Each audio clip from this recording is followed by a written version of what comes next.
Ошондой эле Юсупов айыл аймагында 28 учур катталып, бардыгы буздурулду. Кыргыз Республикасынын президентинин жерлерди өзүн билемдик менен мыйзамсыз ээлеп алуу фактыларын алдын алуу жана болтурбоо боюнча чаралары жөнүндө 2022 жылдын 8 апрелиндеги номер 109 жарлыгы боюнча Кыргыз Республикасынын президентинин областтагы ыйгарым укуктуу өкүлүнүн 2022 жылдын 11 майындагы номер 01-52/47 буйругу кабыл алынып, аткарууга алуу жөнүндө райондук администрацияларга жеткирилген.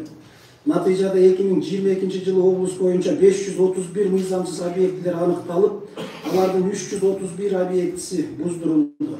Калган 200 объектинин ичинен 193 объекти буздурууга эскертүүлөр берилсе, 12 объект боюнча материалдар укук коргоо органдарына өткөрүлгөн.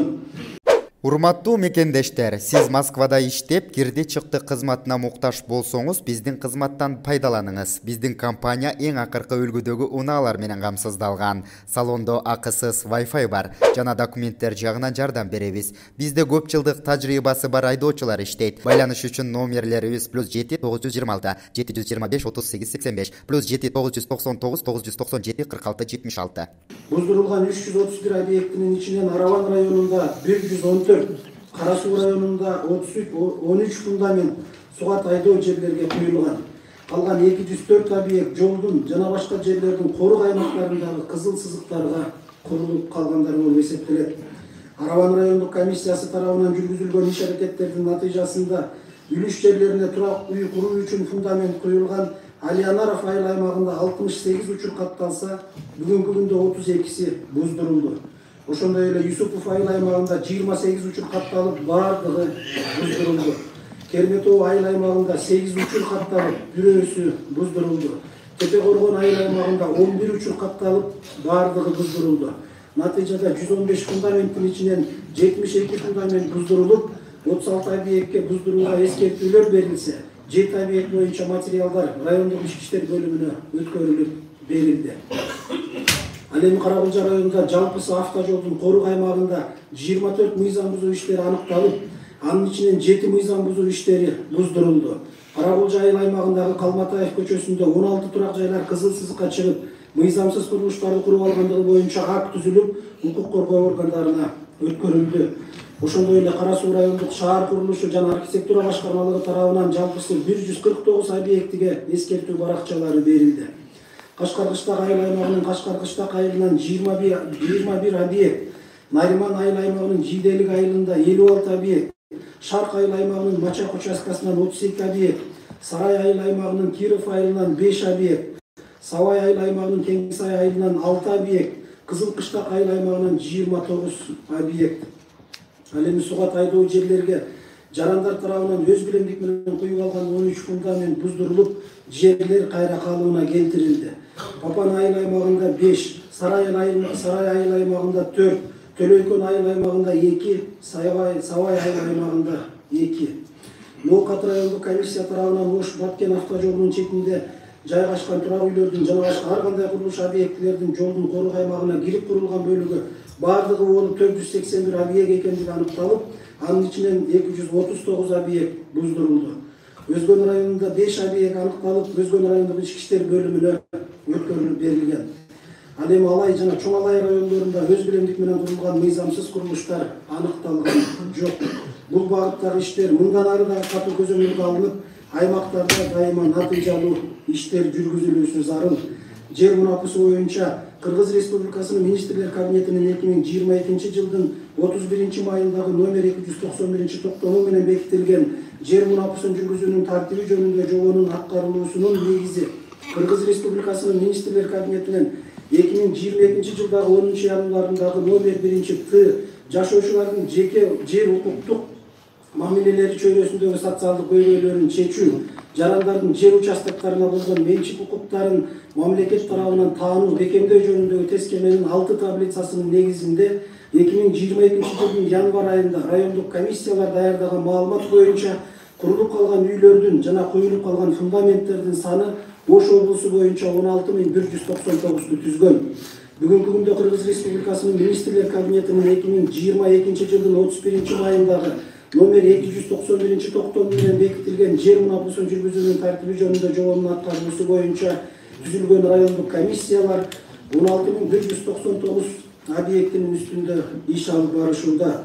Курулуп калган үйлөрдүн жана куюлуп калган фундаменттердин саны боюнча райондордун ичинен алсак, Алай району 266, Араван району 1544, Кара Суу району 4919, Каракулжа району 708, Өзгөн району 3668, Ноокат району 4965, Чоң Алай району 129, Жалпы облус боюнча 16199.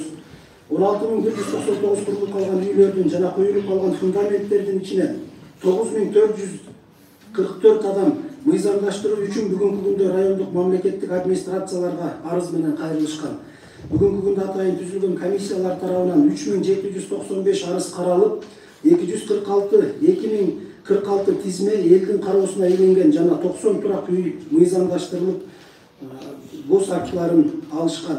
Бул көрсөткүчтөр албетте канааттандырарлык эмес деп табылып, натыйжада маселе 2023 жылдын 13 январында Кыргыз Республикасынын президентинин Ош облусундагы ыйгарым укуктуу өкүлүнүн аппараттык жыйынында каралып, жоонун талаптарынын аткарылуусу Ош облусунун аймагында өтө начар жүрүп жаткандыгы, райондук комиссиялар жекшелик деңгээлде иш жүргүзө албай турушкандыгы белгиленип, райондук мамлекеттик администрациялардын башчыларынын биринчи орун басарларынын бардыгына эскертүү берилген. Ар бир районго аткаруу иш планы түзүлүп, 2023 жылдын 1-кварталында облус боюнча 4074 жер участогун мыйзамдаштырып берүү тапшырмасы берилди. Өрттөн жана табигый кырсыктардан турак жайлардын милдеттүү камсыздандыруу боюнча 2015 жылдын 31 июлунда номер 209 мыйзамдын негизинде иштер алынып барылууда. Жалпысынан алганда 2021 жылдын 12 айында 19562 турак үй камсыздандырылса, 2022 жылдын 12 айында 46287 жаран өз турак үйлөрүн камсыздандырууга алышкан. Бул боюнча райондогу абалдар төмөнкү таблицадан көрсөк болот. Райондор боюнча мына Алай району бүгүнкү күндө аткарылган план 2152, Араван району 6200, Каракулжа району 3567, Кара Суу 17397, Ноокат району 4801, Өзгөн району 11077, Чоң Алай району 1093, жалпысы 46287. Мунун ичинен начар иштеген айыл өкмөттөр Алай районунун Сарымогол, Ленин, Корул айыл өкмөттөрү, Араван районунун Төөмойун, Нурабад айыл өкмөттөрү, Ноокат районунун Көкбел, Зулпуев, Исанов, Бел айыл өкмөттөрү жана Ноокат шаары, Өзгөн районунун Чаңгет, Ийри Суу, Караташ айыл өкмөттөрү, Кара Суу районундагы Кара Суу шаары, Мутузадыр, Мады, Кызыл Суу айыл өкмөттөрү дагы жетишсиз деңгээлде иш алып барышкан. Ош областынын дарылоо мекемелеринде 2022 жылдын жыйынтыгы менен энелердин өлүмүнүн 7 учуру катталган. Алар Каракулжа районунда 2, Кара Суу районунда 1, Ноокат районунда 1, Өзгөн районунда 3 учур. Бирок каза болуунун көрсөткүчү 24,1%ды түзүп, былтыркы жылга салыштырмалуу 18,9%га азайган. Анткени 2021 жылы 9 учур катталып, көрсөткүч 29,7%ды түзгөн. Ал эми 1 жашка чейинки каза болгон балдардын саны жалпысынан алганда 325 болуп, көрсөткүч 11,2%ды түзүп, 2021 жылга салыштырмалуу 14,5%га азайган. Анткени 2021 жылы 393 учур катталып, пайыздык көрсөткүч 13,1%ды түзгөн эле. Райондор боюнча алганда каза болгон балдардын өлүмүнүн көрсөткүчү Каракулжа районунда 21,4, Чоң Алай районунда 19,1, Алай районунда 16%ды түздү. Өзгөчө кырдаалдар боюнча Ош облусунун аймагында көчүрүлүүгө муктаж болгон 2237 үй бүлө катталган. Анын ичинен мамлекеттен жардам алып көчпөгөндөрү 1317, ал эми такыр жардам албагандары 920 түзөт. Бул багытта белгиленген жардамды алып, көчпөй жатышкан жарандарды сотко берип, тийиштүү аракеттерди алып баруунун үстүндө Өзгөчө кырдаалдар министрлиги, райондук мамлекеттик администрациялар менен иштеп жатабыз. Мабурлук боюнча 2022 жылдын 12 айында 212 кылмыш иши катталган. Анын ичинен 191 кылмыштын бети ачылып, ачылуу пайызы 90%'ды түзгөн. Мал урурлук боюнча келтирилген материалдык чыгым 23 миллион 608 миң сомду түзгөн. Бүгүнкү күндө мал урурлук фактылары боюнча ээлерине кайтарылып берилген сумма 19 миллион 334 миң сомду же 81,1%ды түзөт. Кайтарылбаган зыян 4 миллион 274 миң сомду же 18,1%га жакын. Урматтуу Бакыт Эргешевич, Зият Исламович жыйындын катышуучулары бүгүнкү коллегиялык жыйында айтылуучу негизги